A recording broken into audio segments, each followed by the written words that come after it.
بسم اللہ الرحمن الرحیم۔ السلام علیکم جماعت دہان، کیسے ہیں آپ سب؟ امید کرتی ہوں آپ سب خیر اور عافیت سے ہوں گے۔ بیٹا آگے بڑھتے ہوئے چلتے ہیں آج کے سبق کی طرف۔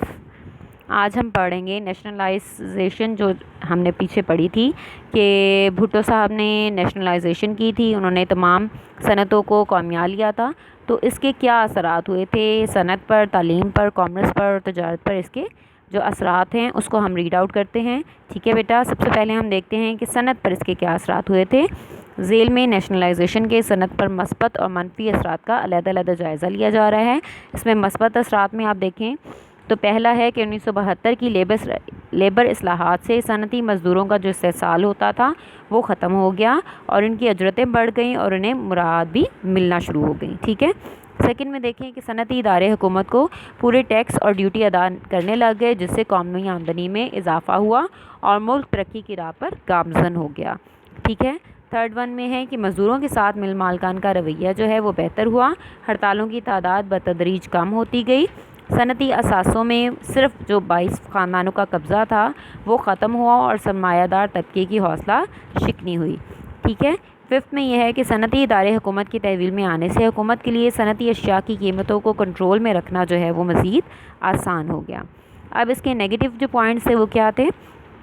منفی اثرات یہ ہوئے کہ صنعتوں کو قومی تحویل میں لینے سے سرمایہ داروں نے پاکستان میں صنعتیں لگانا کم کر دیں، جس سے صنعتی ترقی کا جو عمل تھا وہ سست ہو گیا۔ صنعتی اداروں کو تحویل میں لینے سے حکومت کے اخراجات میں بھی زیادہ اضافہ ہو گیا، کیونکہ ظاہر ہے صنعت میں جب آپ اخراجات کرتے ہیں، جب آپ اس پہ ان پٹ دیتے ہیں تو آؤٹ پٹ ملتا ہے نا، تو اس وجہ سے حکومت کے اخراجات میں بھی اس سے اضافہ ہو گیا۔ سیکنڈ میں ہے کہ مزدور یونینز نے سیاسی آزادی کا بھرپور فائدہ اٹھایا اور آئے دن مراعات میں اضافے کے لیے مزید ہڑتالیں اور مظاہرے ہونے لگے، جس سے مزدوروں کی کارکردگی متاثر ہوئی۔ صنعتی اداروں میں ضرورت سے زیادہ سیاسی عملہ بھرتی ہو گیا، جس کو کام سے زیادہ مراعات میں دلچسپی تھی۔ اس طرح کام کرنے کی جو تھی استعداد وہ روز بروز کم ہوتی گئی۔ چوتھے نمبر پہ یہ ہے کہ صنعتوں کے تنخواہ دار افسران نے اپنی ذمہ داری کا احساس نہ کیا، جس سے ملک میں بدعنوانی جو ہے وہ فروغ پانے لگی۔ پانچویں نمبر پہ یہ کہ سرکاری تحویل میں ہونے کی وجہ سے بہت سے کم پیداوار دینے والے یونٹ بھی چلتے رہے، جس سے قومی خزانے پر بوجھ جو ہے وہ زیادہ بڑھنے لگ گیا تھا۔ سیکنڈ پہ ہم دیکھیں گے کہ تعلیم پر نیشنلائزیشن کے کیا اثرات ہوئے تھے۔ اس کے مثبت اثرات یہ ہوئے کہ ذوالفقار علی بھٹو کی حکومت نے 1972 میں ملک کے بیشتر نجی تعلیمی ادارے قومی تحویل میں لے لیے۔ ان اداروں میں کام کرنے والے اساتذہ اور دیگر ملازمین کی تنخواہیں بہت کم تھیں۔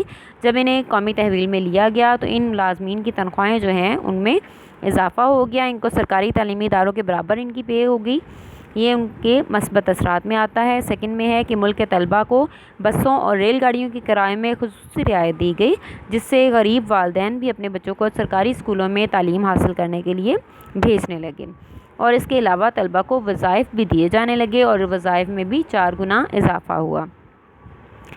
نیکسٹ بیٹا یہ ہے کہ میڈیکل، انجینئرنگ اور دیگر جو پیشہ ورانہ یونیورسٹیاں تھیں ان میں بھی ہر شعبہ زندگی میں ترقی کی رفتار جو ہے وہ تیز سے تیز تر کرنے کا پروگرام بنایا گیا، اور اعلیٰ تعلیم کے دروازے جو ہیں وہ کالجوں اور یونیورسٹیوں کے لیے کھول دیے گئے، کم درجہ والے اسکولوں کو اپ گریڈ کر دیا گیا۔ چوتھے نمبر پہ یہ ہے کہ ملک بھر میں اسکول اساتذہ کی تربیت کے لیے تربیتی ادارے کھول دیے گئے اور انہیں بے شمار ترقی یافتہ اساتذہ کو غیر ترقی یافتہ اساتذہ کو تربیت فراہم کی گئی، ٹھیک ہے۔ علامہ اقبال اوپن یونیورسٹی کے قیام کی منظوری دے دی گئی، جس سے طلباء کو ریڈیو، ٹی وی اور خط و کتابت کے ذریعے تعلیم حاصل کرنے کا موقع بھی مل گیا، اور اس طرح تعلیم بالغاں کے مراکز بھی قائم کیے گئے۔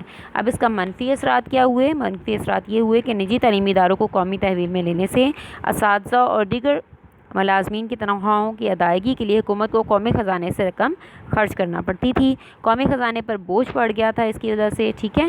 نیکسٹ پیج پہ آئیے تو نیکسٹ پیج پہ یہ ہے کہ حکومت کے قومیانے کے اقدام سے پرائیویٹ تعلیمی اداروں کے مالکان جو تھے وہ ناخوش تھے اور وہ اپنے تعلیمی ادارے واپس حاصل کرنے کے لیے جدوجہد کرنے لگے۔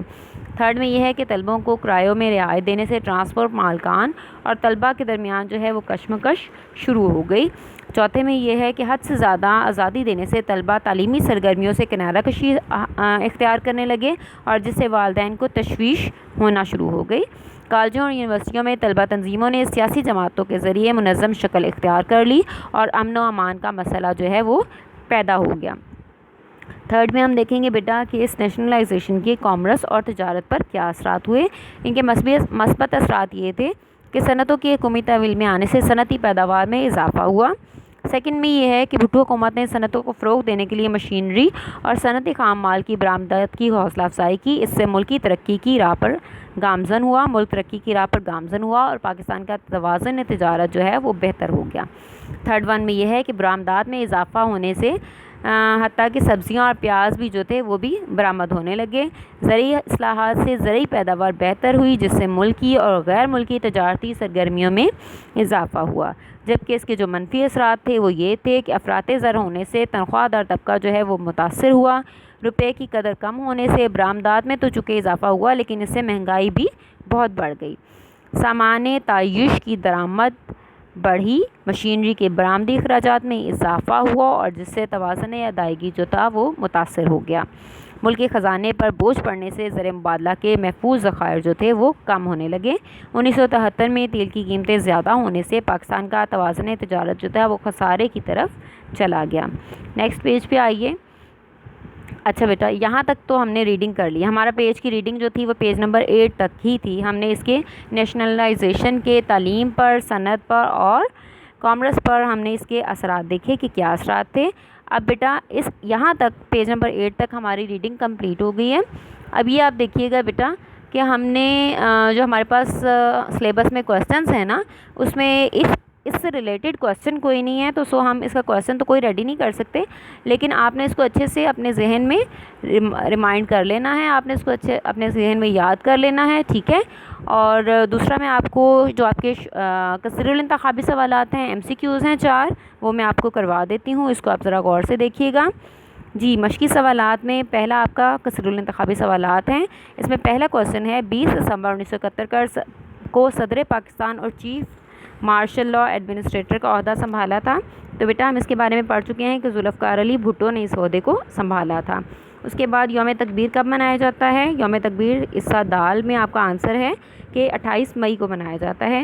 جنوبی ایشیا میں وائسرائے لارڈ وپن نے ایک ایکٹ کے تحت مقامی حکومتوں کا نفاذ کیا تھا، تو یہ کیا تھا 1884 میں، 1884 میں، ٹھیک ہے بیٹا۔ نیکسٹ پیج پہ آئیے۔